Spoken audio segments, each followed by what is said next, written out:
Yes, absolutely. And he will talk about a pack of cards we think we know well, the Jost Amman's playing cards, and the related verses that come with it. But actually, we know very little about it. And I think Tom has studied the cards quite carefully, and he has drawn some interesting conclusions. But it's now his turn. Tom. Thank you.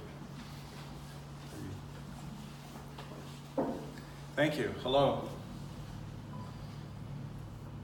I'm here to tell you about one of the most profoundly important decks in the history of playing cards, and one of the most unknown. Oh, sure, many of you will already have seen this deck, in reference books at least. But how much do you really know about it? Charta Lusoria is a German deck, published in book form in Nuremberg in the year 1588 by the artist and engraver Jost Amman, and includes poetry in Latin and German on each card. These verses were written by Heinrich Schröter, who was the poet laureate of the Holy Roman Empire at that time. Charta Lusoria is sui generis, as they say in Latin, one of a kind. It stands alone.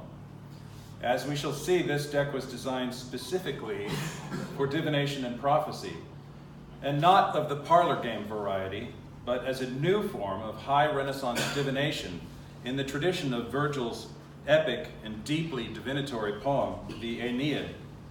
Charta Lusoria was also designed as a response to violence and bloodshed.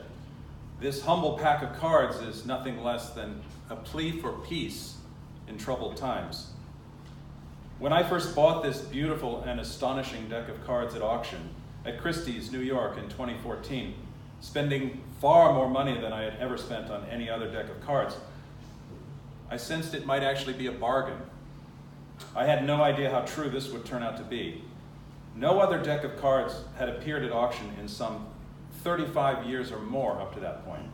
It is the rarest deck in my collection. As any collector would, I immediately set about trying to research it, to learn more about it, now that I owned a genuine original example. I knew I'd seen this pattern in all the standard reference books, but rechecking them, I found the information they contained was frustratingly superficial.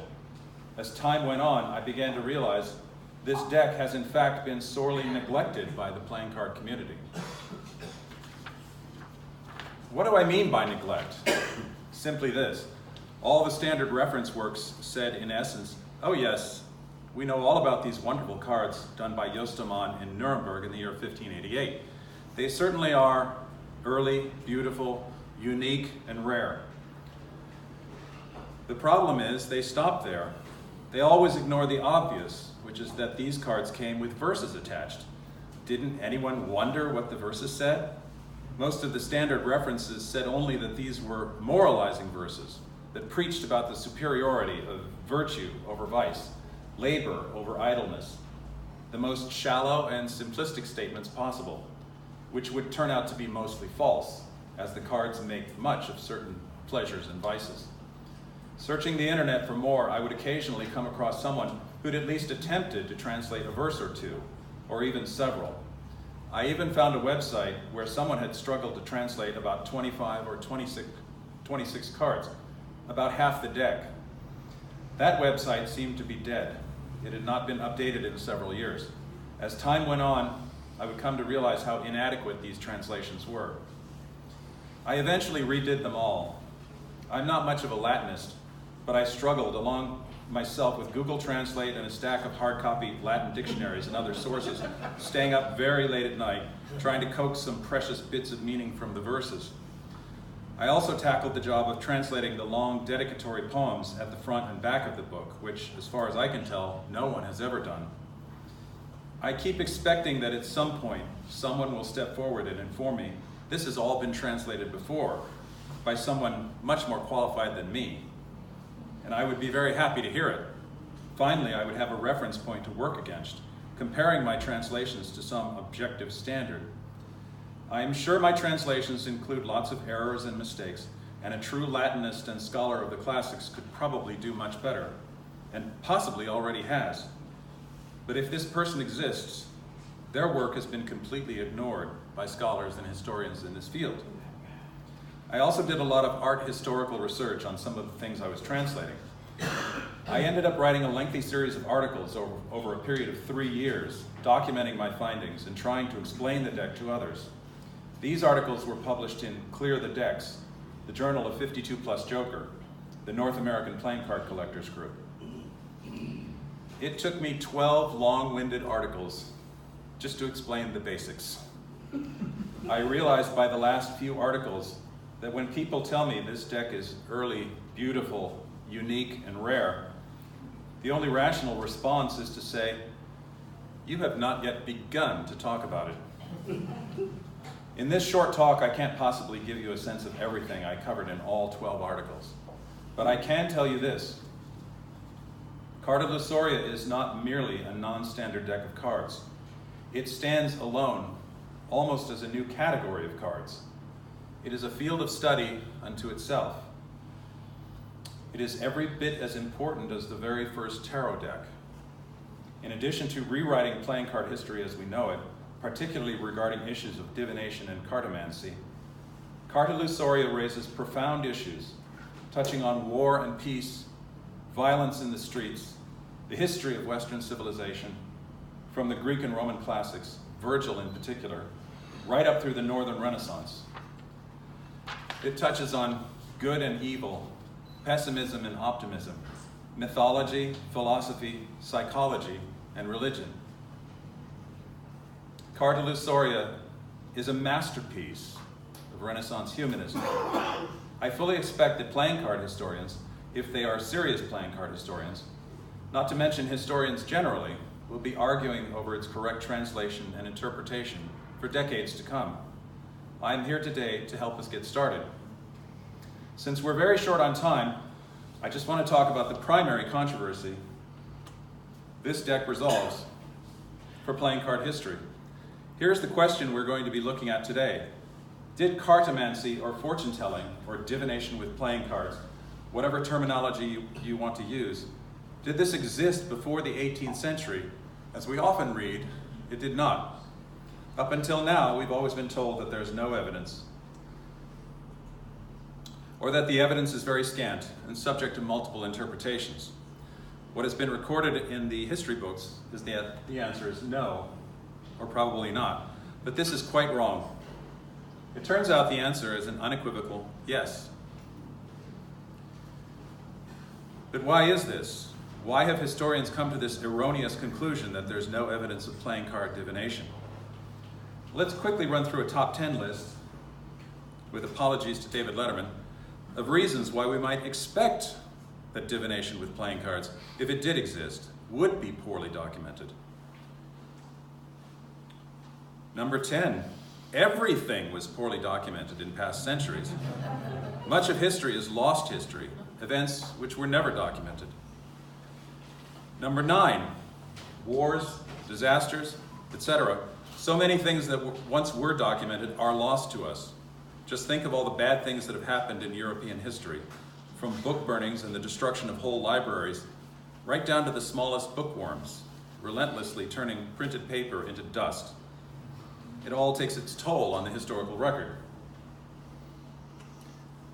Number 8, up through the Middle Ages, most places in Europe were barely literate societies. Reading was for the few. Writing, even more so. The modern search for methods and systems of divination in the early modern period is often where we go wrong. Divination was there as an informal folk practice passed down orally and constantly changing, but rigid methods and systems usually were not. Number 7, the Gypsies, perhaps best known for playing card divination, never wrote anything down, and they were highly suspicious of anyone who did. Number 6, equivocation, ambiguity, and multi-layered meanings. In an important sense, games are the same thing as divination. This painting, for example, has been hotly debated. Does it depict a game or an act of divination? In my articles, I make the case that it most likely had both meanings and then some. This was an age when people had not yet fully distinguished between science and the occult. What on earth makes you think they always made a rigid distinction between games and divination? Number 5, in many contexts, divination was a low, base activity, unworthy of scholarly notice. Number 4, in other contexts, it was a high, exalted activity to be guarded as a secret, not shared. Number 3, in most contexts, anything to do with cards, games, or divination was idleness. Number 2, this idleness sometimes even bordered on heresy. Cards were an affront to God. Depending on who you were talking to or who was torturing you, the Spanish Inquisition, for example, cards would be referred to as harmless, a mere game. Calling something a game may just possibly have been used as a cover to conceal divinatory practices. And we will see an actual example of this. Number 1, playing card divination sometimes was documented, but no one has noticed yet. This is a picture of the Vatican's secret archives, which may contain evidence on this topic for all we know. But just think of how many archives and libraries in Europe have not yet been fully explored. There are staggering, unimaginable numbers of books and documents which have never been translated or read by modern people. Who knows what discoveries are still waiting to be made? A perfect case in point is this deck of cards from 1588 known as Charta Lusoria. Not Jost Amman's Book of Trades, as is so often erroneously reported. Charta Lusoria has nothing to do with the Book of Trades. So let's have a look at this deck. Technically speaking, these are illuminated woodcuts on paper. Jost Amman was the artist, of course, and he was a prominent citizen of Nuremberg. Being a citizen was a very important thing in those days. Not all residents were citizens. It's more like he was a pillar of the community. The long poems and verses that go with the cards were written by Heinrich Schröter, who had several titles, but most important was that he was the current poet laureate of the Holy Roman Empire. A very big deal indeed. These cards all have very specific divinatory meanings and personalities that derive from their verses. But we won't have time to go into much of that here. I have named the cards based on what their verses say, and you will see that listed here. Other than that, I will just point out a very few interesting highlights and personages. As we go through the deck, you will notice a lot of cards about love, a lot of cards about drinking, a whole series of cards about music, quite a few cards about soldiering, a couple about gambling, just to name some of the themes. Like any great work of art, this deck is a mirror of the time and place it comes from. So all of the pages look like this. I've digitally cropped them to put them together, but each card page looks like this with a Latin verse at the top and a German verse at the bottom. So on to the aces. Here we have 2 heraldic aces and 2 picture aces. They are rooted in certain key values which seem to comprise civilization itself. And the suits are quite unique, as many German suit systems were in those days. As we can see, there are ink pads, books, beakers, and wine glasses. In German, this is Krautstrunk, this particular type of wine glass.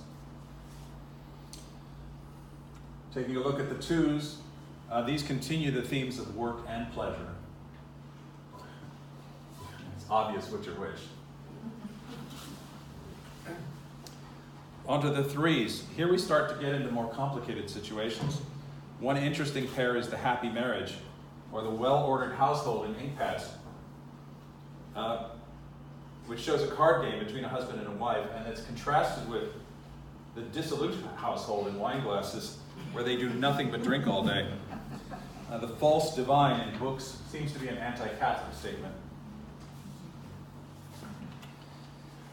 On the 4s, one of my favorite cards, the theologian falling asleep, because he spends all his time trying to understand profound mysteries like the Trinity. And my least favorite card, this very unfortunate wife-beating card. The 5s. Here we have, I have identified this person as Martin Luther in disguise. as Junker Jorg.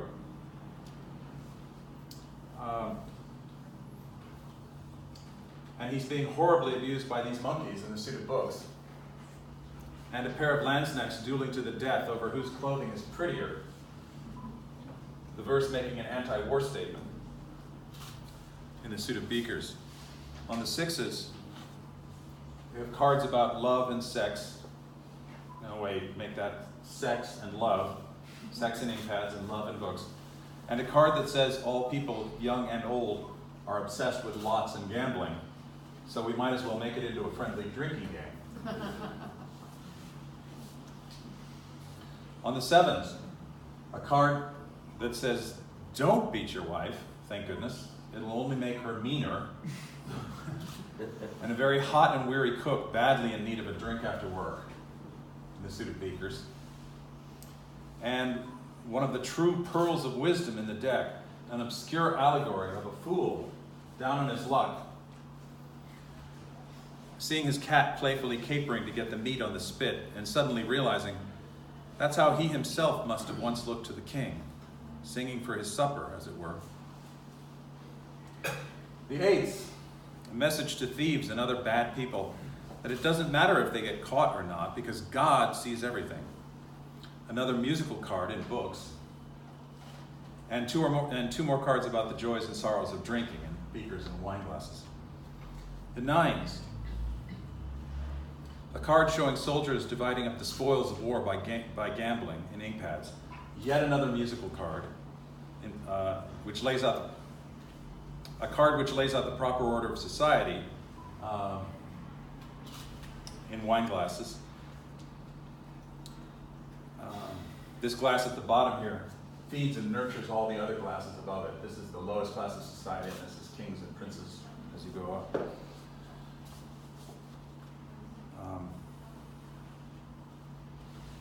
And this card from the beaker's suit, the 9 on the lower left.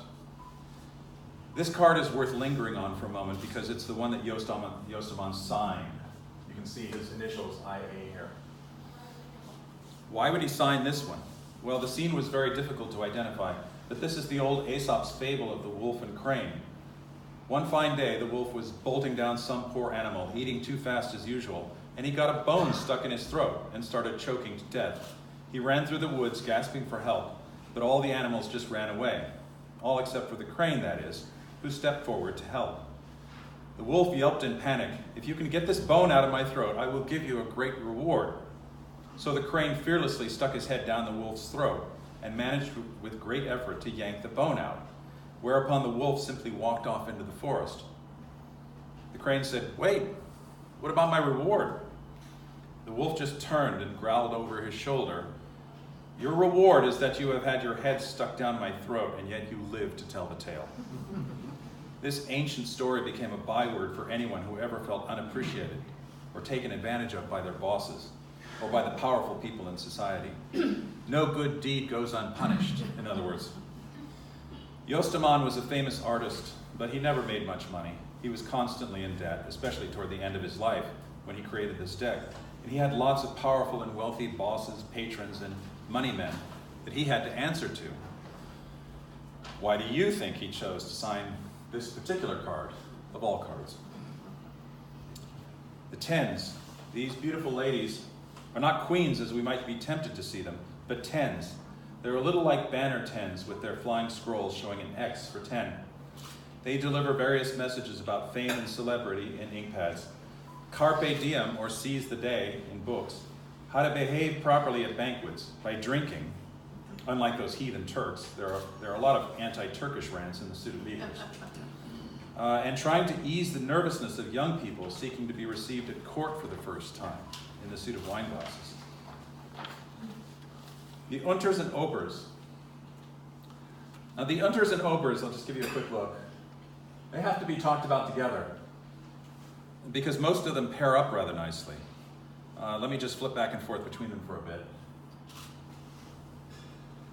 You notice that with the Unters, their suit signs are all neglected or left on the ground, whereas with the Obers, their suit signs are exalted or held high.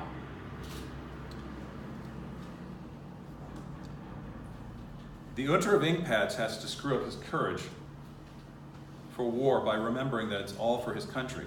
But the Ober of the same suit is a cutthroat who just loves killing people. Courage is not a problem for him. The Ober's verse, in fact, describes in an ironic tone the problem that the Landsknechte pose for society. But it does so in a kind of guarded, backhanded code where you have to read between the lines so that the Landsknechte themselves don't take offense at this card. The Unter and Ober of books represent new school versus old school learning. The Unter has dropped out of school to hang with his friends and do his own thing, literally leaving his textbook on the ground, while the Ober is a scholar and book lover who probably went to the oldest and best university in Europe. With wine glasses, the Unter is a sort of low-functioning alcoholic or a hopeless drunk who has hit rock bottom, while his Ober is a more high-functioning alcoholic, a gourmand and a wine aficionado. The only pair where I'm having trouble seeing this high-low dichotomy is in the suit of Beakers, where the Ober is a fine artist, just possibly a portrait of Jost Amman himself. But the Unter is a strange, enigmatical figure who literally turns his back on society in order to prepare himself for a very pure sort of war, the war of self-mastery. On to the kings. Here we have several idealized kings, 3 good and 1 bad, or maybe it's 2 and 2, depending on how we count them. The king of Inkpads is the most illustrious and talented young king of the future, upon whom all our hopes are riding. The king of books is the old king, the king of the past, the best king, with a perfect reign, perhaps even the philosopher king of whom Plato spoke. And we are probably talking about Charlemagne here. The king of Beakers is a perfect hypocrite because he is a recent Ottoman sultan who will not allow his own subjects to drink wine, but who enjoys drinking rivers of wine himself. The king of wine glasses is none other than Bacchus, the wine god, depicted as king of all the world. He is the last card in the deck proper. Love and marriage.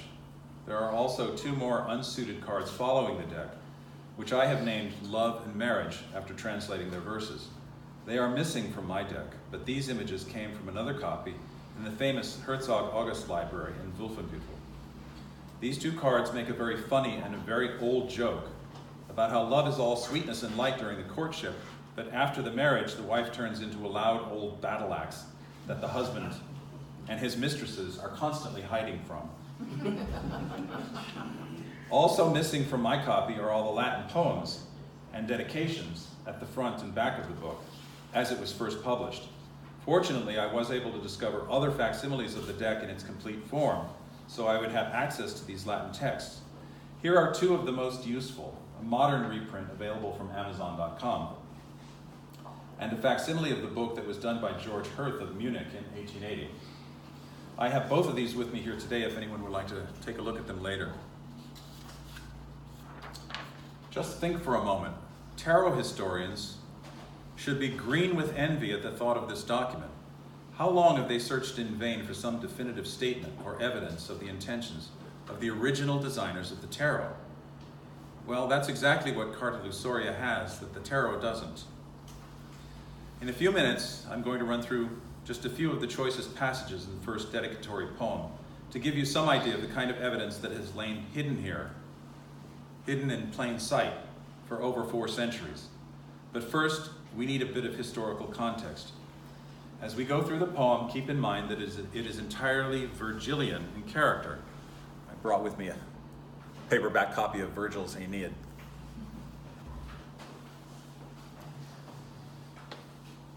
It mentions Virgil prominently. It is written in dactylic hexameter, the same meter that Virgil and most other epic poems wrote in. And it concerns prophets and prophecy, much as Virgil's Aeneid did. This is all in the great medieval and Renaissance tradition of reading Virgil as prophetic, divinatory, and even magical. To quote the great classical scholar Clyde Farr from the introduction to his edition of the Aeneid, in the medieval period, a great circle of legends and stories of miracles gathered around Virgil's name, and the Virgil of history transformed into the Virgil of magic. He was looked upon not only as a great magician, but as an inspired pagan prophet who had foretold the birth of Christ. It was at this period that the spelling Virgil came into vogue.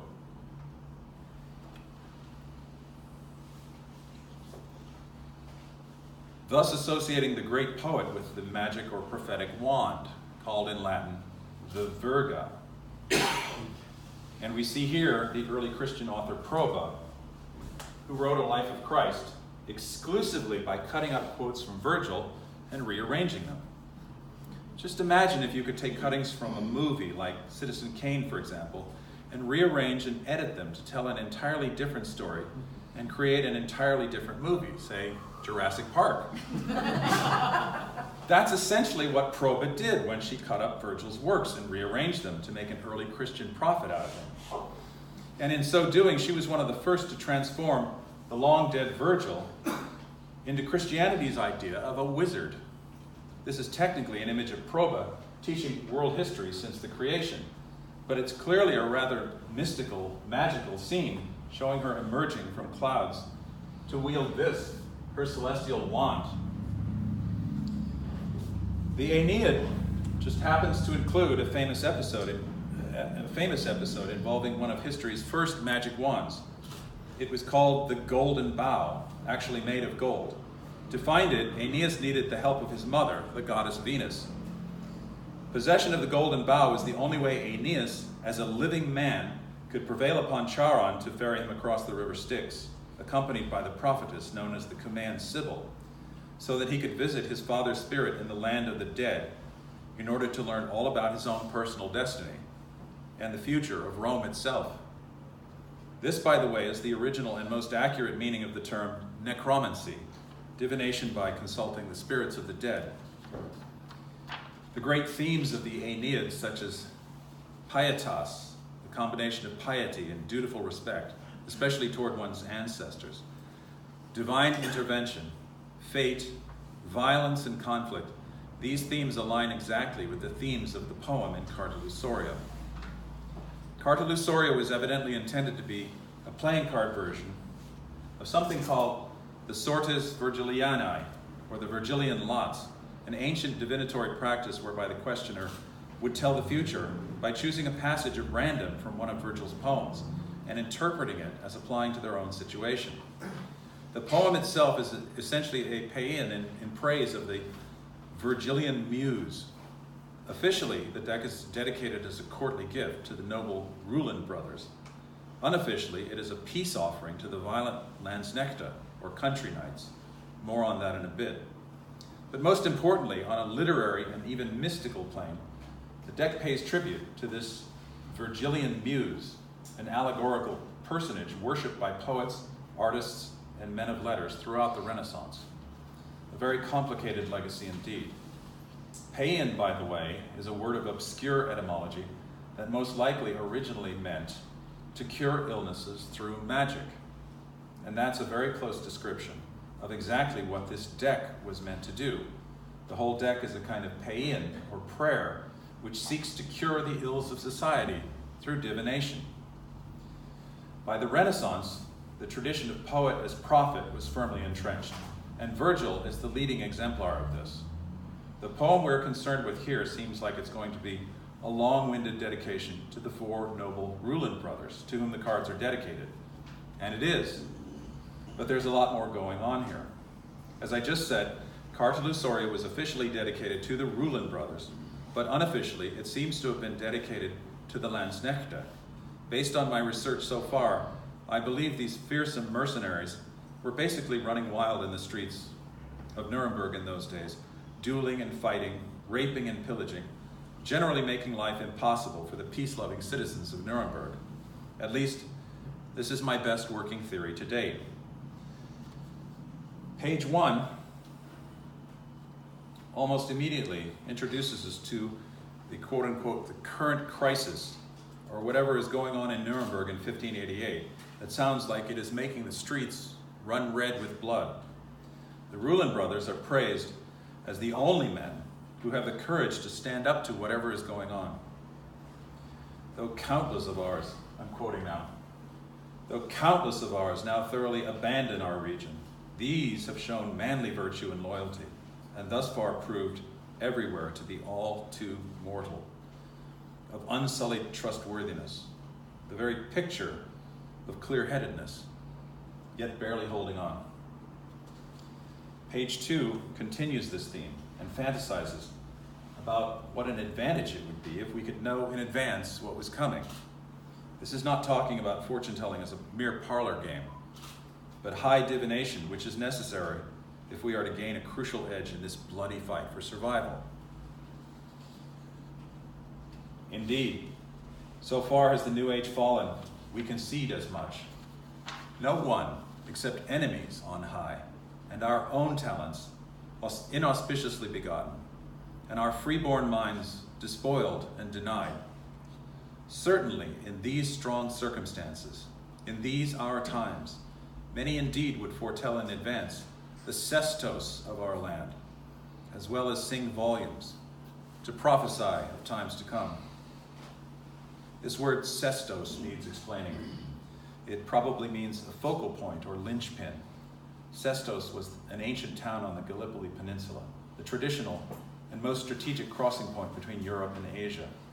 When Xerxes brought his Persian armies to attack Greece after crossing the Hellespont, today called the Dardanelles, a narrow channel of water separating the continents, he landed at Sestos. When Alexander the Great was headed the other way to conquer most of the known world, he embarked from Sestos. Farther down the page, the scene is set for divination in the tradition of Virgil's Aeneid, the most divinatory of ancient epics. Once upon a time, in every part of Greece, if the writings can be believed, through every grove, through every field, every town, pious incantations resounded, the soothsayers consecrated to honor. Maecenas of Tuscany, descendant of kings, was born. Certain illustrious soothsayers are to be preserved as a class, by no means unworthy. These are revered and followed with love. As for you, Druids, not to forget the Germanic muses, do not devote your works to the vulgar. Page 4 goes very dark, almost as if the end of the world is coming.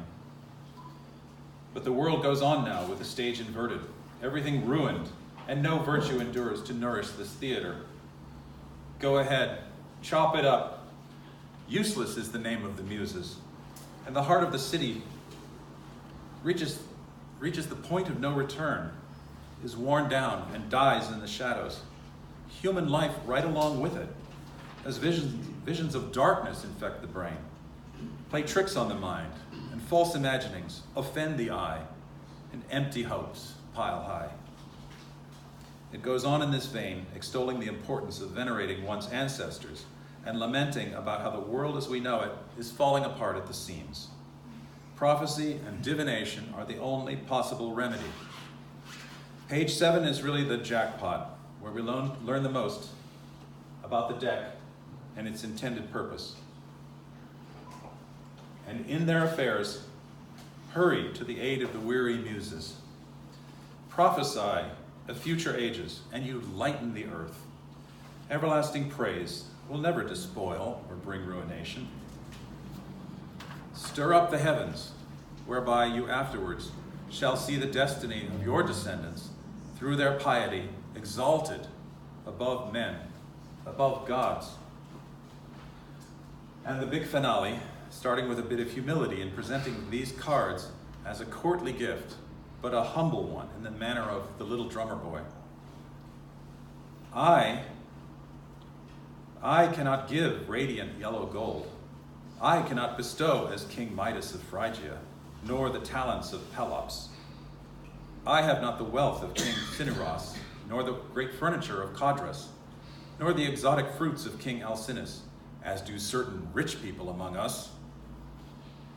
I present these meager, ornamented prophecy cards, a not yet illegal pastime, suitable for any age, to squander all our days and nights, foiling the pursuit of filthy lucre, and instead nourishing the rather more noble delights of the soul. These you may permit to the uncouth as a pleasant offering, but also to jest with that white-hot breast, seething with cares, and bent with tedious labors of long standing. Exceedingly weary, I dedicate them that you may restore from shadow the blessings of the sun. Take up, you and yours, this offering of Schröter, to pacify the countenance, with abundance soon to follow, whence the frenzy of prophetic fate shall ordain me. Well, QED. Quod erat demonstrandum, as they say. This proves, beyond any shadow of doubt, that Charta Lusoria is a divinatory deck of cards. This last passage does several things. It presents the cards as a humble and meager gift. It rules out playing for money, which truly sets this deck apart from all other playing card decks and games of the German Renaissance, as far as we know. It refers to itself humorously and self-effacingly as a not yet illegal pastime, to squander all our days and nights. In other words, it's only a game in case any religious authorities are poised to take offense. And it calls once again for peace among soldiers. Peace that can be found by contemplating this pack of cards and trying to find the humor in things. And it extols the boundless virtues of prophecy and divination. Oddly enough, it also presents the card as an offering of Schröter's. The artist Jost Amman's name is nowhere to be found in this particular poem. The last line, whence the frenzy of prophetic fate shall ordain me, refers to the fact that ancient prophets always uttered their predictions in a frenzy or a state of wild religious ecstasy. There are a few other dedicatory poems in the front matter. The only one I will mention here is the short but crucial little 8-line poem that appears right before the first card in the book, the Ace of Inkpads, called Liber Discipso, or the Book of Himself. This title indicates that the cards are to be used for self-reflection, or what we might call soul-searching. The poem expresses the author's deep and abiding wish for peace in the streets of Nuremberg through the contemplation of this pack of cards. There is nothing else like it in all of playing card history. Cards I honorably inscribe and give to pleasure. Gaming and cards have been a valuable boon to the masses, but I seek neither to praise, detain, nor convince the masses. It is enough for me to be able to enlighten, to be agreeable to men. These I entreat, if they could but vacate their former heavy burdens and cares, and with playing cards, I wish they would be willing perhaps to collude with us. That means to play with us, without brawling, wounding, or death, to bring about playing for stakes of a kindlier sort. Note the distinction made here between the vulgar masses and men, meaning soldiers and mercenaries. This poem brings us to the beginning of the actual deck of cards, and therefore to the end of my talk, or nearly so. Now, I will just leave you with this image from a somewhat later time period in the 17th century of soldiers playing cards exactly as Heinrich Schröter spoke about, in a peaceful, contemplative way. To our modern eyes, this appears to be a picture of men playing a game, nothing more, nothing less. But if we translate this caption,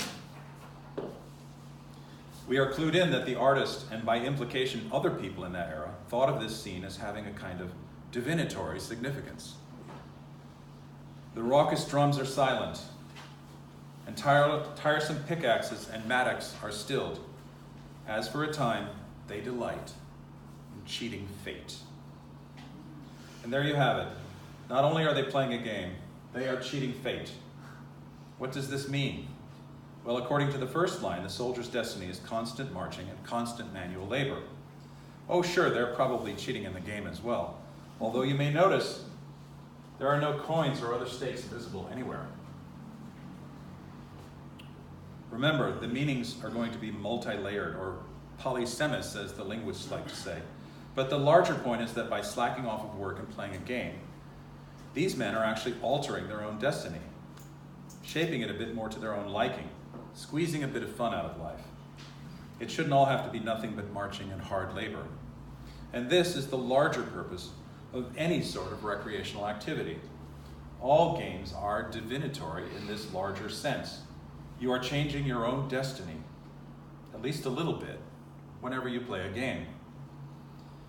As we have seen, Charta Lusoria is an unnoticed, unappreciated pack of cards, one that crucially rewrites playing card history as we know it.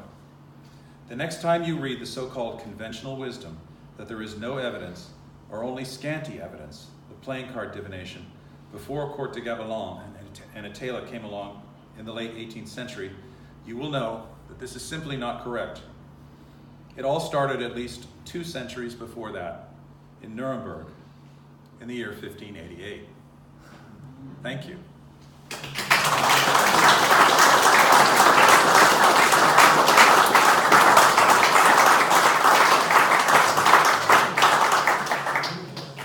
Well, thank you for this very impressive interpretation of this strange pack. After all, we have never carefully studied the cards and the poems by the poet.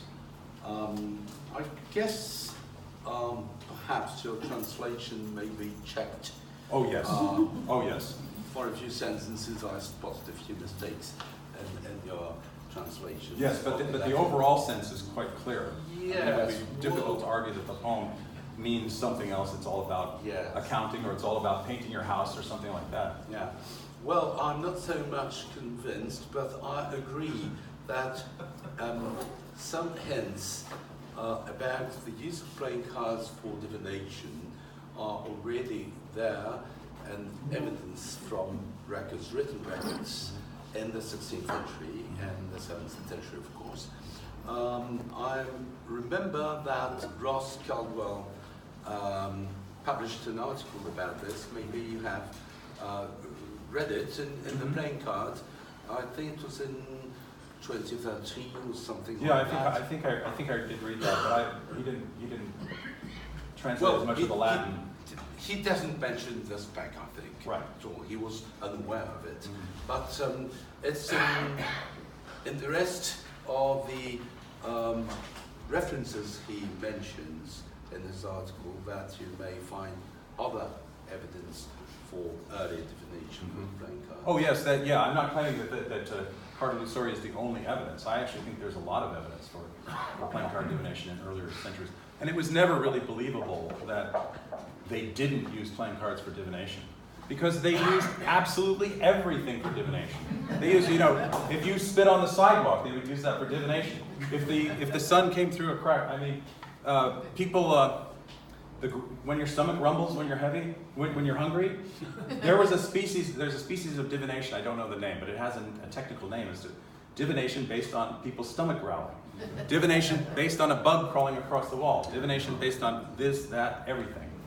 Chickens pecking grains of corn off the ground. Everything, absolutely everything in their environment was used for divination. So playing cards, these very meaningful symbols that are related to emblem books, by the way, which is something else I argued in my articles. It's inconceivable that playing cards, and tarot cards for that matter, were not used for divination from the very beginning. Yes. We have a few evidence of some tarot cards used for magics, not exactly divination. And you're a co-author of this book, Explaining the Tarot. You remember this book? You're one of the co-authors, and it talks about 2 essays from the early modern period where they're talking about what the cards mean, and that gives them a divinatory significance. You may say, well, that doesn't mean they were used for divination, but actually it does mean that, and we can argue about that more. Okay, sorry.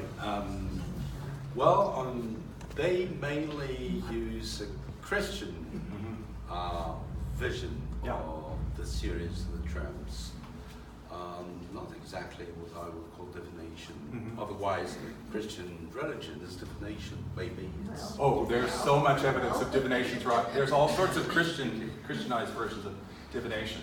I mean, they would use the instruments from, just a censer or a crucifix, or there's all sorts of divinatory practices throughout all forms of Christianity, both Catholic and Protestant. Okay. I don't want to be the only one who speaks with our speaker. John. The book gives some, ideas for meaning of particular cards and what they could mean.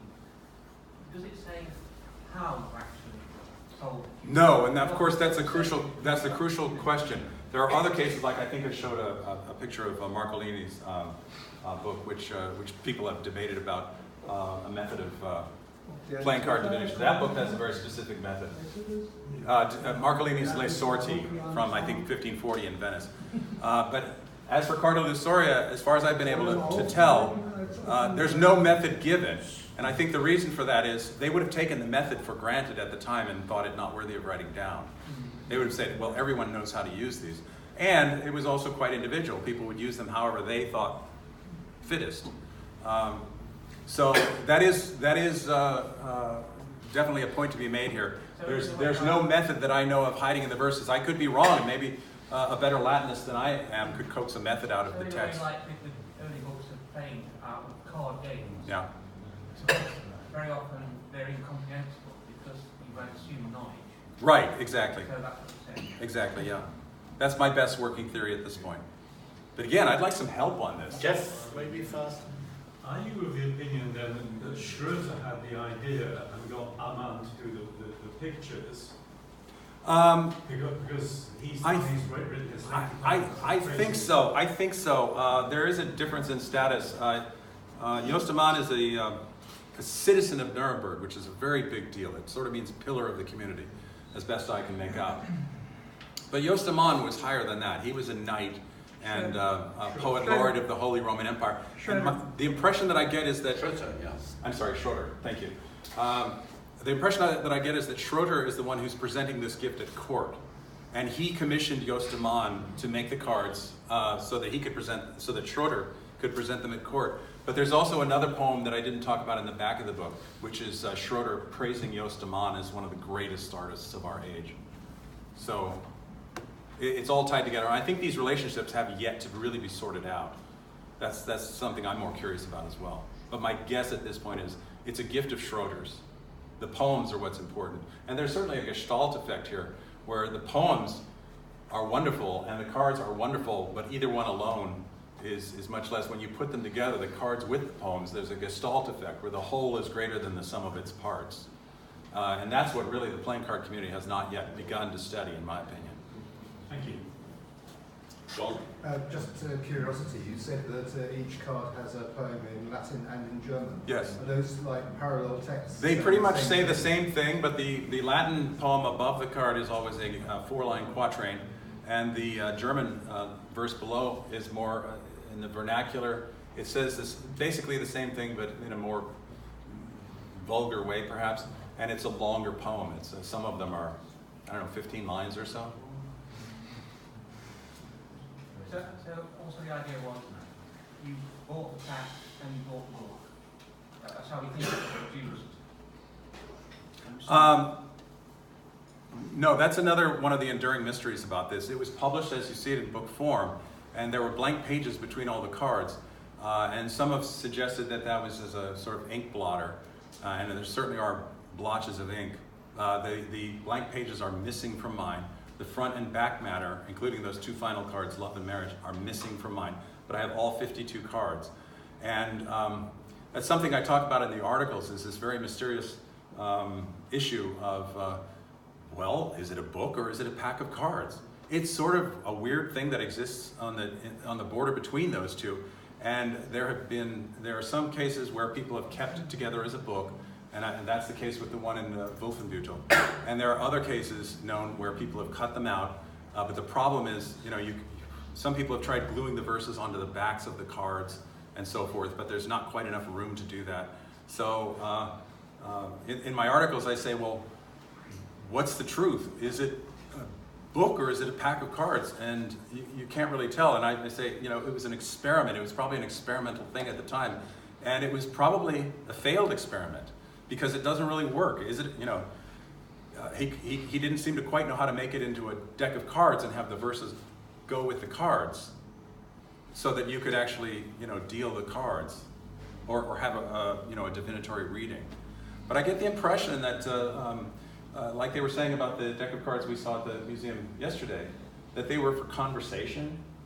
The Jost Amman cards may be very similar to that, in that you were supposed to sit down and, you know, draw a card or two from the pack and talk about those. You know, talk about the meanings. It's like if you drew this hopeless drunk, for example, the Unter of wine glasses, you might lay that card down, and the person that you're having a conversation with might say, "Oh God, that's my nephew," you know, and he's causing me so much trouble right now because he's always drunk, and he embarrasses me at my place of business, and you know, whatever it might be, or the you might draw the Ober of ink pads and say this killer, this mercenary. It might be very embarrassing because that might be the person you're trying to have a conversation with, and the verse says, you know, these cutthroats who invade our land. That's a very interesting card because there's a lot to be read between the lines on that one. It praises and complains about the Landsnächte at the same time. Yes. Okay. The last question. Okay. I just came up to my mind an idea, because if it was relying on the Virgil's Divination, so you open a book and you read a verse from a book, maybe this book for playing cards was supposed to be used in the same way. So Yes. opening it and just reading Yes, it. absolutely, and I talked about that in my article. So what he's referring to is you would take a copy of Virgil, and you would say, well, you know, will I win the war or whatever, and you would just blindly flip through Virgil and put your finger here, and then you would read whatever the verse said. Then Pandarus called all his force and whirled his knotted spear of still green oak. The winds received the wound, Saturnian Juno had just parted it. And you might interpret that, yes, we're going to win the war. Carta Lusoria is the same way. You might just flip through it. It could work either way. And in my articles, I argue that it doesn't matter if you cut them out and make a deck of cards and deal them, or if you flip through them as Virgilian lots and just come to a random page and say, this is the card that talks about our current situation. The cards constitute an oracle either way, whether you cut them out and make a deck of cards or you just flip through the book. If it's a book, as a user, you get to know whereabouts certain cards are. Yes. Yes, I want to flip to the back of the book because I want to complain about my wife or something. Okay, Manfred, you have the last remark. Only numbers. I have a reprint, a black and white reprint of 1818 from the book of Jost Amman, Kartspiel. Yeah. It's for sale. Yes, that's the great difference. This is an original of the 1880 facsimile from Munich. This one is not for sale. That one is for sale. So that's it. That's it. It's Yeah. the same, yes. Yeah. Okay, we know it. Anybody interested in? Well, thank you all very much. I've been very nervous. Put this talk.